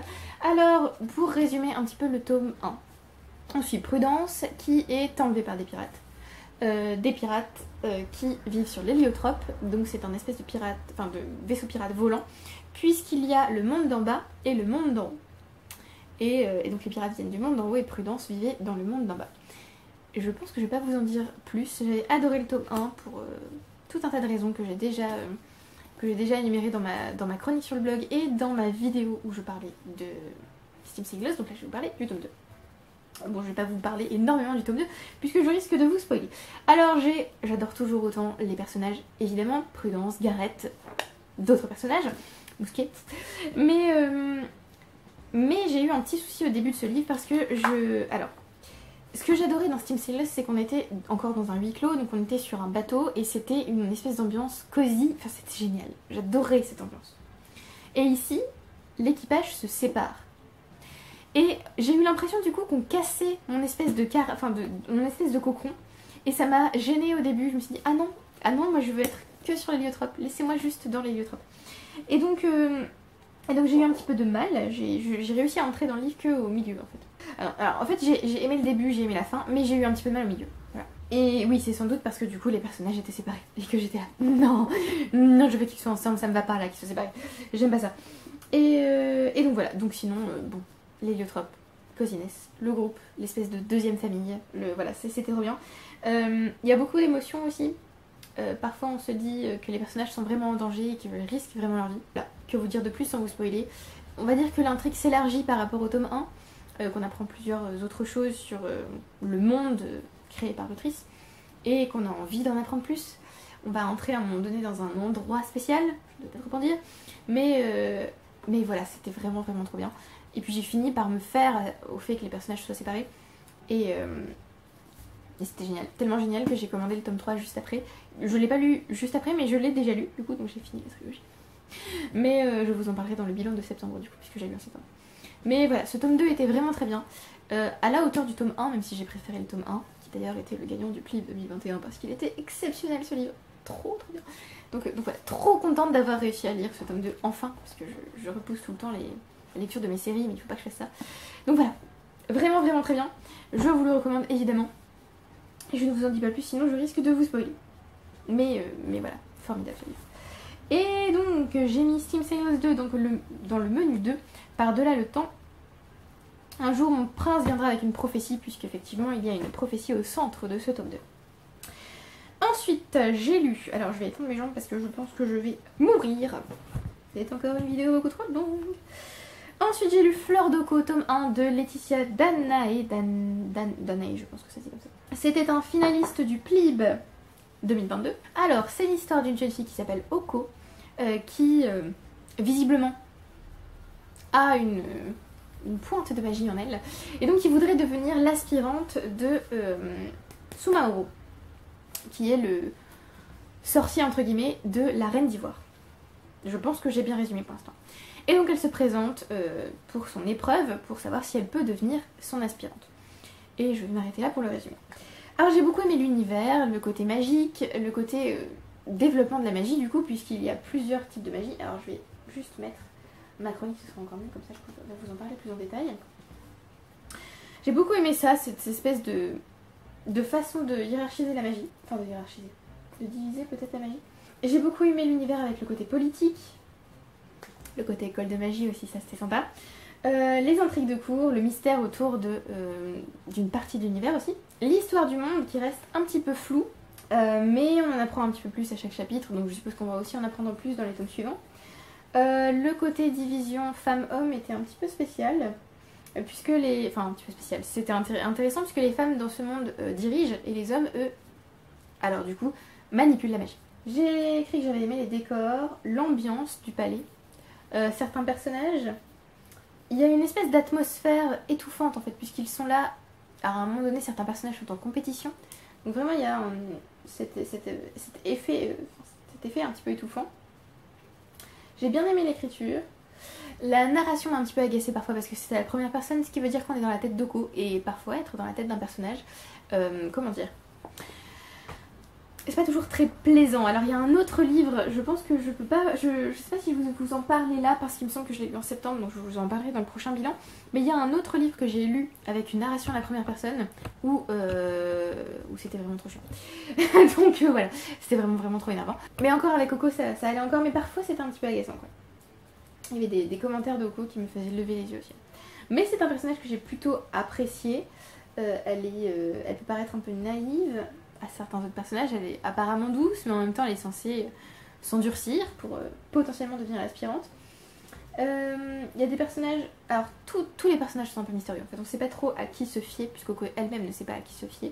Elle comprend pas toujours ce qui se joue autour d'elle. Et voilà. Alors est-ce que je peux vous en dire plus? Il y a un élément qui m'a un peu agacée, mais je peux pas vous en dire plus parce que c'est d'un spoiler, mais ça m'a saoulée. Mais en même temps cet élément me saoule généralement dans les romans. Donc voilà. Si vous lisez le livre ou si vous avez lu le livre, je pense que vous comprendrez. Mais Ça m'a profondément agacée. Je ne vais pas vous en dire plus, je pense. On va dire qu'il y a une relation qui m'a agacée. Ah, j'ai trop envie de vous en parler en fait. Donc, mais oui, il y a une relation dans ce livre qui m'a profondément agacée. Et il y a une espèce de création. C'est pas un triangle amoureux, mais on sent qu'il y a une espèce d'attraction toxique avec quelqu'un. Et moi je suis là, mais non, non. Ça m'a fait penser à la série de Tahirih Mafi avec un personnage Warner, je crois, qui s'appelait. Non mais faut arrêter. Hein. C'est pas possible, ça. Faut pas faire ça. Donc voilà. Donc globalement j'ai aimé ce livre. Je lirai la suite, mais pour moi il était pas au niveau de Prospérine virgule point, donc il ne pouvait pas être le gagnant du prix. Fleur d'Oko, je l'ai mis où? Je l'ai mis dans Prince des îles du Sud. Lire un livre avec des intrigues de cour, puisque clairement on se trouve dans un palais avec des intrigues de cour, tout ça. Alors j'avais aussi, tant que j'y pense, j'ai aussi beaucoup aimé l'utilisation des noms. Comment les noms sont utilisés dans le texte. Par exemple, la reine s'appelle, je ne sais plus comment, je sais plus quoi son prénom, mais quelque chose, l'ivoire. En fait j'ai aimé comment était présenté. Par exemple, Oko, c'est Oko la cendrée. J'aime bien en fait cette façon de faire. Voilà, c'était sympa. Ensuite, oh mon dieu, le livre suivant. Alors là, on passe à août. On est déjà passé à août. J'ai fini Fleur d'Oko en août. Oh mon dieu, mais ça veut dire que je vais réussir à vous faire tout le bilan. Incroyable, incroyable. Ensuite, donc j'ai lu un livre. Un livre what the fuck. Plus je le lisais, plus je me disais qu'est-ce qui se passe? Qu'est-ce que je lis? Pourquoi? Qu'est-ce que c'est? Alors comme The Devil and the Dark Water et comme Shirley Jackson A Rather Haunted Life, c'était un livre qui faisait partie de ma palle prioritaire puisque j'avais terriblement envie de le lire, j'avais envie de le découvrir, je sentais que ce serait un livre pour moi. Alors c'est The Marriage of Cadmus and Harmony de Roberto Calasso, qui est écrit à l'origine en italien, donc je ne saurais pas lire le titre en italien parce que je ne fais pas d'italien. Les notes di Cadmo et Harmonia, je suppose. Et en français, du coup, ce sont les noces de Cadmus et Harmonie. Alors, de Cadmo et Harmonie, je crois. Alors, ce livre était tellement what the fuck. Alors d'abord ça parle de mythologie, donc forcément j'étais contente. J'avais l'impression que c'était pas vraiment une réécriture, mais plutôt l'ensemble des mythes grecs, mais réunis dans un bouquin, donc ça avait l'air top. Et on se centrait sur le mariage de Cadmus et Harmonie, donc le moment où tous les dieux sont réunis pour la dernière fois je crois, et qu'ils mangent avec des êtres humains, puisqu'après ce ne sera plus le cas. Il me semble que c'était ça. Pour moi en tout cas ça partait de ça. Et ensuite en gros Calasso illuminer les plus grandes questions de notre existence grâce à la mythologie. Alors c'est vrai qu'on part sur des réflexions philosophiques, alors c'est pas vraiment une fiction, c'est plutôt une non-fiction où on nous raconte les mythes et on en tire des enseignements, mais de façon assez subtile on va dire. Mais c'était surtout tellement étrange. En fait les mythes sont à la fois racontés et analysés, ce que j'ai trouvé super intéressant, fascinant, tout ce que vous voulez. J'ai d'ailleurs annoté le livre, mais il y a aussi des phrases qui sont top, il y a des parties qui sont belles, enfin... mais alors il y a des moments. Le problème c'est qu'en fait dans ce livre on ne parle que de sexe, du début à la fin. Mais alors c'est pas genre, c'est pas, comment dire, c'est pas light, hein. c'est pas sympa. C'est vraiment, qu'est-ce qui se passe voilà. Il y a un moment donné où on nous dit que le viol c'est le socle de la mythologie grecque. Ah, merci. On nous explique aussi que c'est nécessaire ou je ne sais quoi, enfin... Qu'est-ce qui se passe? Et alors on nous raconte des trucs mais très étranges. Et en même temps, il y a parfois des théories mythologiques qui sont super intéressantes, par exemple sur Apollon, sur Dionysos, tout ça. C'était fascinant. Sur Athéna aussi à un moment donné. Il y a vraiment des choses fascinantes, des interprétations fascinantes, mais parfois c'est un petit peu trop, parfois il faut se calmer un petit peu sur le... Voilà, hein. Je suis d'accord que dans la mythologie grecque, il y a beaucoup de sexe, de sexualité et tout ça. Il y a beaucoup de trucs très étranges aussi. Mais comment dire? Il y a des choses que j'aurais aimé pas savoir. Et voilà, donc c'était en fait très étrange. Alors j'en garde un souvenir, on va dire que je suis amusée plutôt. Et qu'il y a quand même des théories qui étaient super intéressantes. Mais je m'attendais tellement pas à lire un truc pareil que surtout quand j'ai fini, j'avais hâte de le finir d'ailleurs le livre. Quand je l'ai fini, je me suis dit, ok je l'ai fini, bravo moi. Maintenant on va le poser et passer à autre chose rapidement. C'était si étrange. Mais voilà, donc je sais pas encore vraiment tout à fait ce que je pense de ce livre. C'était surtout étrange. À la fois intelligent et un peu trop centré sur la sexualité. Voilà. Alors j'ai envie de dire effectivement, la mythologie, c'est très centré sur la sexualité. Mais comment dire, on aurait pu trouver, je sais pas, voilà, un truc peut-être. Alors je l'ai placé dans le menu 1, guerre épée, celle qui sonne quand on est en ligne, donc un lien avec... un livre en lien avec la religion, puisqu'on parle de religion grecque concrètement, parce que c'était la religion des Grecs. Et voilà, donc celle qui sonne quand on est, c'était pour Notre-Dame de Paris. Et donc je voulais mettre dans les recommandations, vous pouviez lire bien sûr Notre-Dame de Paris, pour... et bientôt plus pile, pour cette catégorie. Ensuite, on va essayer d'accélérer un petit peu.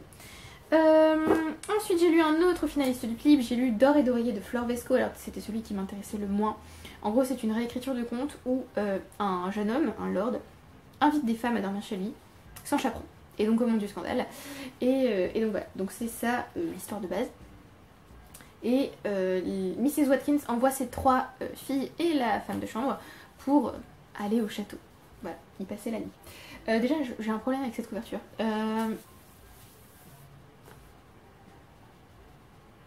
C'est creepy, hein. Faut pas faire ça. Hein. Voilà, sinon ça c'est beau, j'aime bien. Mais alors ça vraiment non, c'est pas ça. Alors qu'est-ce que je peux vous dire rapidement sur D'or et d'oreiller? Alors il y a quelque chose que j'aimerais bien vous dire mais je ne peux pas parce que du coup c'est un spoiler pour moi. Puisque vraiment c'était super intéressant de le découvrir pendant la lecture je trouve, en tout cas pour moi. Je crois d'ailleurs que c'est spoilé dans le résumé sur Livre Addict. Mais c'est pas le cas dans le résumé du livre en lui-même. Ah oui, donc vraiment celui-là ne m'intéressait pas du tout. Mais en fait il se lisait super vite et il était vachement intéressant. Alors c'est censé être pour un public jeune. Je suis pas persuadée que je ferai lire ce livre à un public jeune. Parce que ça parle quand même très très clairement de sexualité. Donc je suis pas sûre. Alors rien n'est dit explicitement, hein, mais quand même. Hein, c'est quand même suffisamment explicite pour qu'on comprenne, donc bon, je suis pas persuadée que ce soit vraiment pour la classer dans la jeunesse. C'est effectivement pas une histoire d'amour comme les autres, ou pas une réécriture de contes comme les autres en tout cas. Il y a pas mal de références à différents contes, donc Barbe Bleue, La Princesse au Petit Pois, Alice au Pays des Merveilles, tout ça. Donc ça c'est cool. J'ai beaucoup aimé l'écriture aussi, j'ai trouvé qu'elle était très sympa. J'ai aimé un élément du livre que j'ai trouvé très original, mais je peux pas vous le dire parce que ça spoil. Je peux pas non plus vous dire grand chose sur les personnages parce que ça spoil aussi. J'ai beaucoup aimé qu'il y ait quelque chose avec la maison. Alors ça c'était génial, c'est pour moi l'un des trucs top dans le livre. J'ai aussi aimé du coup l'espèce de métaphore corporelle tout au long du roman. Je peux pas trop vous en dire mais vraiment ça j'ai trouvé que c'était un des éléments les plus sympas du livre. En fait le seul problème pour moi dans ce livre c'est que j'ai eu un peu de mal à rentrer dedans parce que comme j'avais pas envie de le lire au début j'ai eu un petit peu de mal à entrer dans l'histoire parce que je me suis demandé aussi où ça allait aller et voilà en fin de compte j'ai beaucoup aimé, c'était très sympa. Je pense que je l'aurais mis, alors il y a Prospérine virgule point, je pense que j'aurais mis Fleur de Co et D'or et d'oreiller côte à côte et ensuite j'aurais mis les autres, donc voilà, il était pas à la hauteur de Prospérine virgule point pour moi mais il était quand même très sympathique. Donc je suis contente de l'avoir découvert grâce au livre en fait parce que je l'aurais clairement jamais lu de moi-même. Et j'ai beaucoup aimé la fin, que j'ai trouvé à la fois pleine d'action et vachement émouvante. Donc voilà, c'était sympa. Elle est peut-être un petit peu abrupte du coup, cette fin, parce que tout se résout en fait. Mais non, en fin de compte, non, c'était pas tellement abrupt, non, c'était plutôt satisfaisant. Donc voilà, très sympa. Et alors la toute fin était vraiment émouvante pour moi. Genre les derniers paragraphes, enfin le dernier... l'épilogue en fait était vachement émouvant. Donc voilà, j'en garde un très bon souvenir, je suis contente de l'avoir découvert. Donc, voilà, petite lecture sympathique, à la fois drôle, émouvante et originale. Et je l'ai classé dans menu 4 des abeilles, Georges, un héritier, puisque le lord dans ce livre est un héritier. Alors il me reste pas beaucoup de livres à vous présenter, on va donc essayer de faire vite. Voilà, j'ai changé les piles, donc normalement on a le temps de finir la vidéo. Il y a moyen. Alors, le livre que j'ai lu ensuite, c'est The Poetry Pharmacy Returns, More Prescriptions for Courage, Healing and Hope, édité par William Segard. Alors j'ai lu The Poetry Pharmacy, le premier tome, c'est un recueil de poèmes qui en fait donne des... comment dire, des... pas donne des conseils, mais par exemple, si je vous donne un exemple, la première section c'est hésitation et choix, et le premier, le poème qui donnait pour le premier... Alors, pas un remède pour quelque chose on va dire, c'est les dilemmes romantiques, et ensuite il y a être désespéré par le monde, le fait de trop penser, le désespoir, ce genre de choses. Et j'adore ce genre de recueil, c'est tellement beau, c'est cosy, c'est merveilleux. Alors il y a une analyse du poème avant le poème. Alors moi je lisais d'abord le poème, puis je lisais l'analyse, puis je relisais le poème. Donc voilà, c'est un petit peu plus long à lire, mais bon comme ce sont des poèmes ça va. Et c'est juste trop beau, c'est juste trop beau. Alors je vous en lirai bien, mais c'est en anglais. Et donc voilà, mais c'est magnifique. Ce genre de recueil, ce sont des pépites. C'est le genre de truc qui reste près de ma table de chevet. Et quand ça va pas trop, bah, hop là, on prend et on lit un poème comme ça, et c'est trop bien, c'est trop bien. Voilà, du coup j'ai pas grand chose à vous dire, à part que c'est divers, on a des poèmes d'un peu partout, de poètes morts, de poètes vivants, de poètes d'une autre époque, de maintenant, enfin voilà, c'est top. C'est beau, le livre en lui-même est beau en plus, et voilà, il y a une petite introduction par l'auteur, et il y a un tome 1 du coup. C'est merveilleux. Donc voilà, c'est très émouvant aussi pour la plupart des poèmes, donc voilà, très beau, je vous le recommande fortement. Et je l'ai mis dans Menu 2 par-delà le temps, je suis en retard, donc un livre, lire une uchronie ou un livre qui fait référence à Voyage dans le temps. Voilà, du coup moi mon voyage dans le temps c'était voyage à d'autres époques grâce au poète. J'ai ensuite lu Libérons-nous du féminisme de Bérénice Levé, que du coup j'ai déjà mis en carton. Alors, ce livre est assez spécial. Je suis tombée dessus par hasard dans une librairie. Il m'a interpellée, je l'ai pris. J'ai trouvé ça passionnant. Alors, c'était à la fois très intéressant parce que du coup, ça remettait un peu les idées en place. C'est-à-dire que ça réfutait, entre guillemets, certaines idées néo-féministes. Et ça remettait un petit peu en place le... Comment pouvait être... Enfin, comment dire... Comment pouvait fonctionner un féminisme français. En fait, ne pas oublier les nationalités au sein même du féminisme. En fait, je sais pas trop comment expliquer, mais j'ai trouvé ça vachement intéressant. Et alors, je suis pas d'accord avec tout à 100%, hein, parce qu'il y a des choses du coup, voilà. Mais c'était quand même vachement intéressant. Et voilà, il y a beaucoup de références, il y a beaucoup de citations. Et voilà, c'était passionnant à lire. C'était bien expliqué aussi. Parfois, c'était un petit peu polémique, mais je pense que l'autrice est un petit peu comme ça. Mais il y avait aussi un problème de style, les phrases sont parfois trop longues et du coup on comprend pas tout, enfin voilà, c'est pas toujours très clair, donc mais c'était intéressant. C'était pas un livre que je m'attendais à lire un jour dans ma vie, je vous avoue, mais c'était intéressant. Alors j'ai pas trop envie de débattre longuement de ce livre, voilà, c'était... Oui, c'était une... En fait, c'est pas un livre que je m'attendais à lire une fois dans ma vie, enfin un jour dans ma vie, parce que bon, le féminisme pour moi c'est important, mais parfois je me dis aussi qu'il y a certaines formes de féminisme qui vont trop loin, et je me sentais parfois un peu perdue aussi.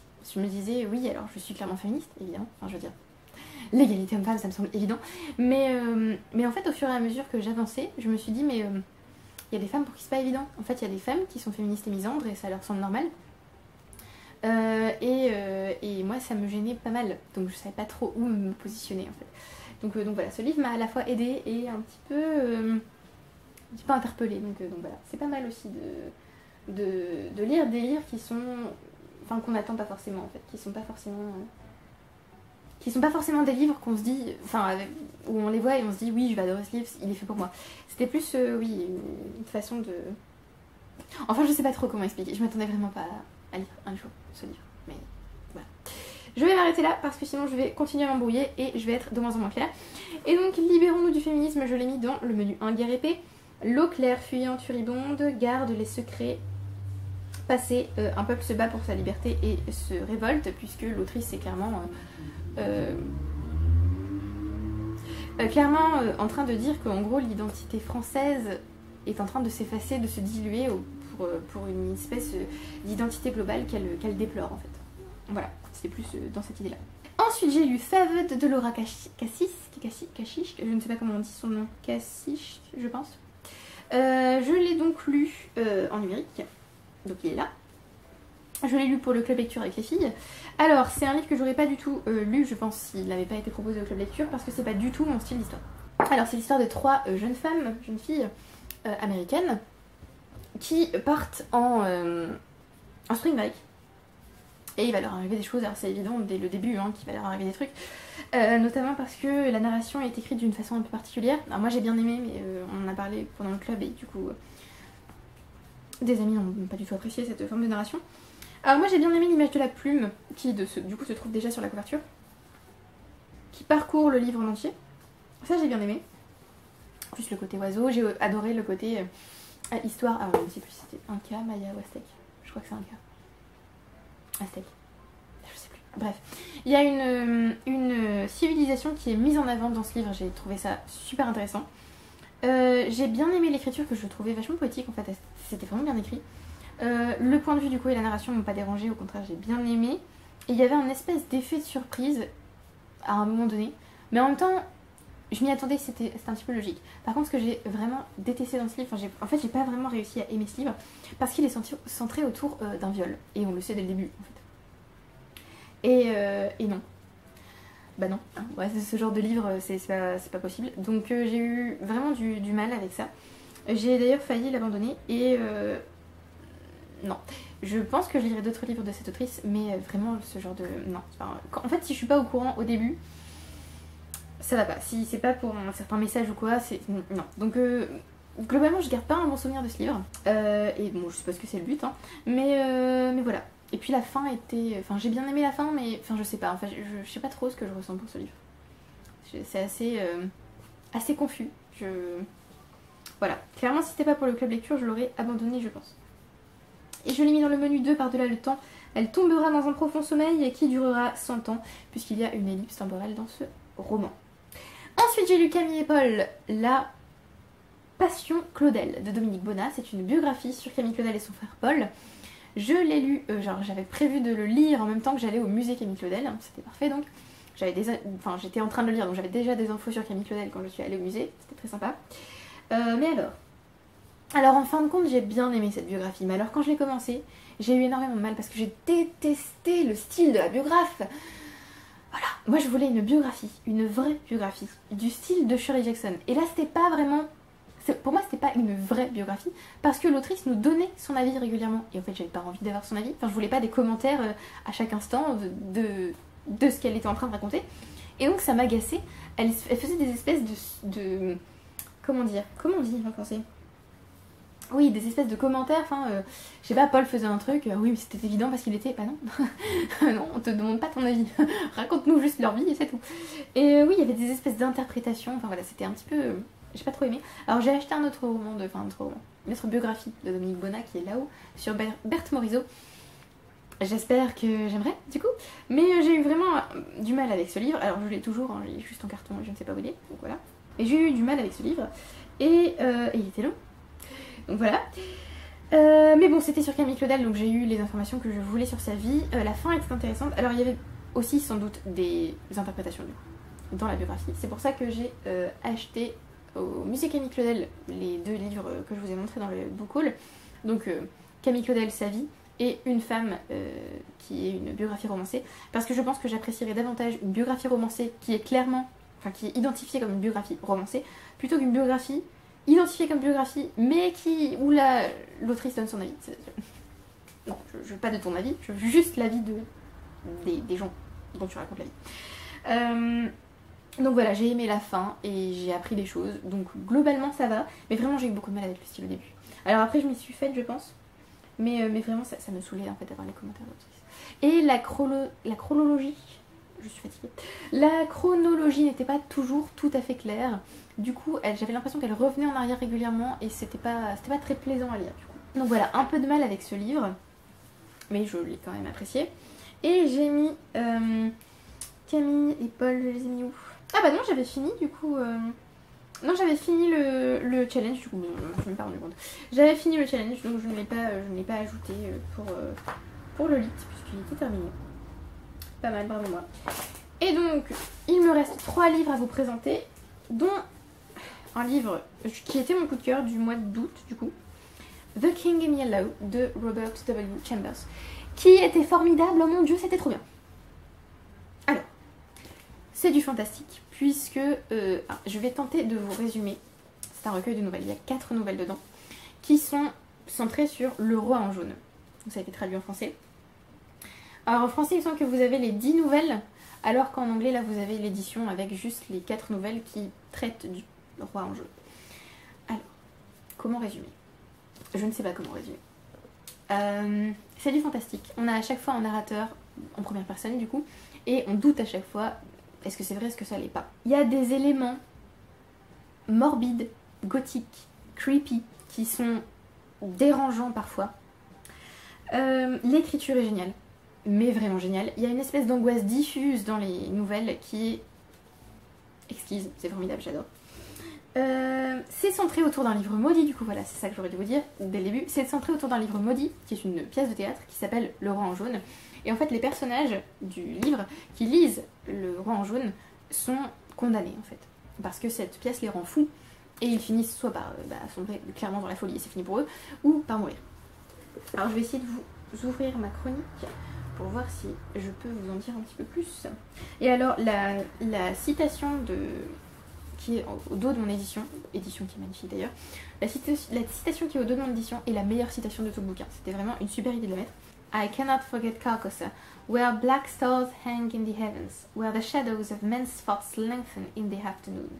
I pray God will curse the writer, as the writer has cursed the world with his beautiful, stupendous creation, terrible in its simplicity, irresistible in its truth, a world which now trembles before the king in yellow.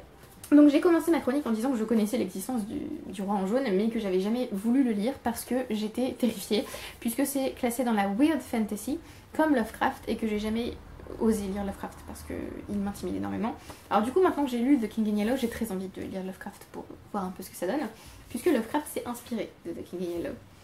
Donc voilà, je suis très très intriguée. Alors du coup, cette couverture reprend la première couverture originale, donc la couverture de la première édition de 1895, c'est ça? Oui. Parce que les histoires ont en commun, je vous ai dit, un narrateur en lequel on ne peut pas avoir confiance, des éléments morbides ou creepy, et elles sont toutes fantastiques. Au sens français du terme, hein, fantastique au sens on n'est pas sûr en fait si c'est vrai ou pas. On doute du début à la fin. Et même à la fin, j'ai l'impression qu'on doute toujours, donc c'est vraiment toujours du fantastique. J'ai écrit donc que j'adorais le style d'écriture. J'ai adoré le côté angoisse. Alors ma préférée c'est celle avec la sculpture, j'ai trouvé ça génial. C'était The Mask du coup. Alors la première s'appelle The Repairer of Reputation. C'est la plus longue il me semble. Là, donc là il y a plusieurs facteurs d'angoisse, mais je vais pas vous dire à chaque fois tout, vous verrez vous-même. The Mask c'est ma préférée parce qu'elle traite d'art et il y a une espèce de... Alors j'ai pas envie de tout vous dire, mais oui, alors clairement ça traite d'art du coup, de sculpture principalement, et j'ai trouvé que c'était... la troisième c'est In the Court of the Dragon, là elle est plus courte, je crois que c'est même la plus courte, et là c'est surtout très rythmé en fait, c'est plus le rythme là qui est important dans cette nouvelle. Et on a enfin The Yellow Sign qui est plus vraiment dans l'angoisse, presque dans la terreur en fait, c'est plus celle-là. Et je vais pas vous en dire plus, c'était génial. Si vous avez envie de vous faire un peu peur pour la saison, la spooky season, pour octobre ou pour Halloween, utilisez The King in Yellow. Moi je voulais me le garder jusqu'en octobre et enfin en fait j'ai pas réussi, donc je l'ai lu en août. Voilà, c'est pas grave, c'était trop bien. Et les deux derniers livres dont je voudrais vous parler, ce sont des livres que je vais les évoquer tous les deux en même temps, puisque c'est une duologie que j'ai lue dos à dos. J'ai lu Psalm for the Wild Built de Becky Chambers et A Prayer for the Crown Shy, toujours de Becky Chambers. Donc c'est sa série qui s'appelle Monk and Robot. Le premier tome était formidablissime, c'était trop bien. Je les ai écoutés en audio sur Scribd, mais alors vraiment le premier tome était génial. On va suivre un moine qui porte le pronom neutre en anglais, donc they, donc on utiliserait Yel en français. Il est moine du coup. Alors je suis désolée hein, mais j'ai du mal encore avec elle, donc je vais dire il, pardon, mais voilà, je vais peut-être l'appeler par son prénom, Dex, c'est la vite. Dex est un moine qui alors c'est un moine un peu particulier. C'est-à-dire, c'est un moine du thé. Alors, il me semble que c'est comme ça qu'on les appelle, je ne sais plus, mais il a une capacité, en fait, comment expliquer, je ne sais pas. En fait, ce que j'ai adoré dans ce livre, c'est tout ce qui se centre autour du thé et du côté cosy du thé. En fait, il choisit un thé pour une personne qui vient et qui a besoin d'aide, en fait. Et j'ai trouvé ça génial, c'était trop bien. Et en gros, il y a eu une histoire un peu particulière entre les robots et les êtres humains dans cette série.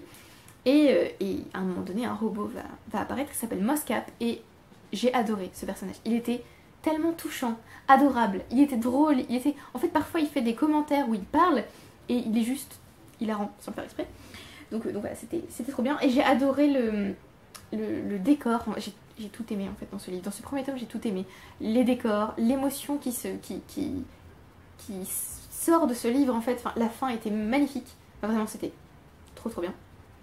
Mais je peux pas trop vous en dire parce que j'ai pas envie. En fait, comme c'est assez court, ça fait en tout 160 pages et l'audiobook fait 4 heures. Donc vraiment, c'est vraiment court, donc je veux vous laisser découvrir. Mais c'était vraiment doudou, c'était cosy, enfin c'était vraiment bien. Et alors le tome 2, j'ai moins aimé parce que cette fois, la voix du narrateur m'a un peu gênée. J'ai trouvé que c'était, enfin je sais pas, j'ai trouvé que c'était trop dans le... Il y avait certaines choses qui étaient trop. Par exemple, dans le dialogue, quand c'est Dex qui parle, j'ai trouvé que c'était, oui, trop... C'était un petit peu trop dans le jeu, en fait. Enfin, il y avait un truc qui n'allait pas, en fait. C'était un peu cringe, comme mais dans le tome 2, pour autant, il y avait toujours Moscap, il y avait toujours les décors magnifiques, il y avait toujours l'émotion. Et c'était peut-être un petit peu trop bien pensant aussi, le tome 2. Ouais, je sais, pas ouf. Mais... Enfin, pas ouf de ma part de dire ça, mais vraiment, il y a des moments où je me disais... Ouais, là... je sais pas. Je suis pas sûre. Mais voilà, en gros, c'était une très bonne duologie que j'ai vraiment beaucoup aimé. Mais j'ai préféré le tome 1, du coup. Et Moscap est un de mes personnages préférés maintenant. Je l'adore, ce personnage. Voilà. Donc j'aimerais bien avoir cette série en livre. Comme ça, je pourrais relire les scènes particulièrement émouvantes qui sont dans cette duologie. Qui est du coup très courte. Hein. 160 pages pour le premier tome et 152 pour le deuxième. Ça va. Et voilà. Voilà, j'ai pas grand chose d'autre à vous dire sur ces deux livres. Mais vraiment, ils étaient doudous, j'ai bien aimé. Et c'est la fin de ce bilan de l'été. Oh mon dieu, c'était interminable.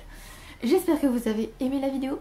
N'hésitez pas à me dire si vous avez lu certains de ces livres, si vous les avez aimés, si vous avez envie de les lire. Ne prenez pas mal si je n'ai pas aimé un livre que vous avez aimé, s'il vous plaît. Ce n'est que mon avis. Je ne dis pas que ces livres sont affreux si je ne les ai pas aimés. Je dis juste que je ne les ai pas aimés. Voilà.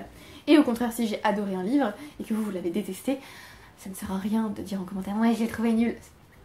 Donnez votre avis en des termes polis, s'il vous plaît. Merci. Donc merci beaucoup d'avoir regardé la vidéo jusqu'au bout. Merci à ceux qui aiment, qui commentent et qui s'abonnent. Et je vais tenter de faire des vidéos plus souvent. Mais là, avec le déménagement, du coup, il est très probable que je n'ai pas beaucoup de temps. Voilà, mais j'essaierai quand même. Bye!